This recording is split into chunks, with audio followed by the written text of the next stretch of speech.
ஆனா கண்ணதாசன் வாழ்க்கையில பல மணி நேரம் எடுத்துக்கொண்டு ஒரு பாட்டு உண்டு. எழுத முடியாம, சிந்தனை தென்படாம தவித்து, சூழ்நிலையை சொன்ன உடனே பல மணி நேரங்கள் எடுத்துக்கொண்ட ஒரு பாட்டு நெஞ்சம் மறப்பதில்லை, அது நினைவை இழப்பதில்லை, நான் காத்திருந்தேன், உன்னை பார்த்திருந்தேன், கண்களும் மூடவில்லைன்னு ஒரு பாட்டு. அந்த பாட்டுக்கு தான் பல மணி நேரம் எடுத்துக்கொண்ட.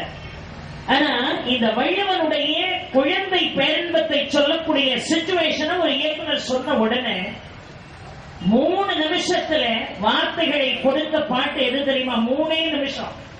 இன்னைக்கெல்லாம் பாட்டு எழுதணும்னா நேர போய் லண்டன்ல உட்கார்ந்துக்கலாம், தொலைபேசியில தொடர்பு கொண்டு தயாரிப்பாளர் பேசிக்கிட்டே இருப்பார். இந்தா எழுதிடுறேன் அவன் எழுதினா தானே உடனே எழுதி கொடுப்பான். இன்னைக்கெல்லாம் லேட்டஸ்ட் ட்ரெண்ட் எதுன்னா எனக்கு 1000 மேல இருக்கும். உமாசங்கர பாட்டு எழுத சொல்லுவேன், என் பேரை போட்டுக்கிடுவேன், அவ்வளவுதான். ஆனா அந்த காலத்துல அப்படி இல்லை, உழைத்தார்கள் கவிஞர்கள் எல்லாம். 3 நிமிஷத்துல என்ன அழகா பாட்டு கொடுத்தாரு தெரியுமா? இதே குழந்தை பெற்ற கண்ணதாசன். முத்தான முத்தல்லவோ முதிர்ந்து வந்த முத்தல்லவோ கட்டான மலரல்லவோ கடவுள் தந்த பொருளல்லவோ,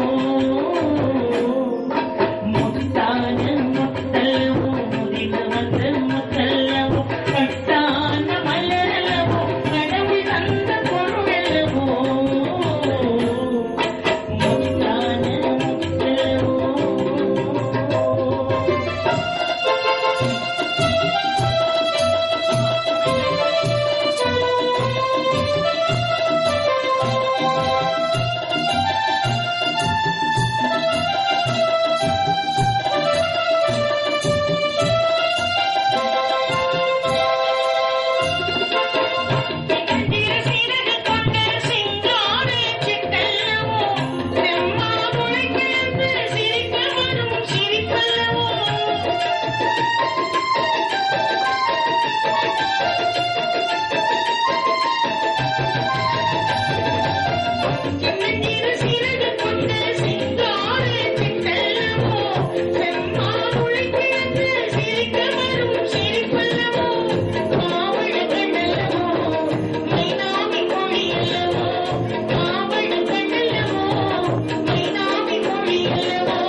எத்தனை ஆண்டுகள் ஆச்சு அந்த பாட்டு வந்து வள்ளுவன் என்ன சொன்னானோ அதனுடைய சாரத்தை என்ன அழகா 2 வரியில சொன்னதை கிட்டத்தட்ட 8 வரிகள்ல கவியரசு என்ன அழகா கொடுத்தார். இதே தகுதியோட சரியா வாலி பாட்டு எழுதியிருக்காரா அப்படின்னு ஒரு கேள்வி.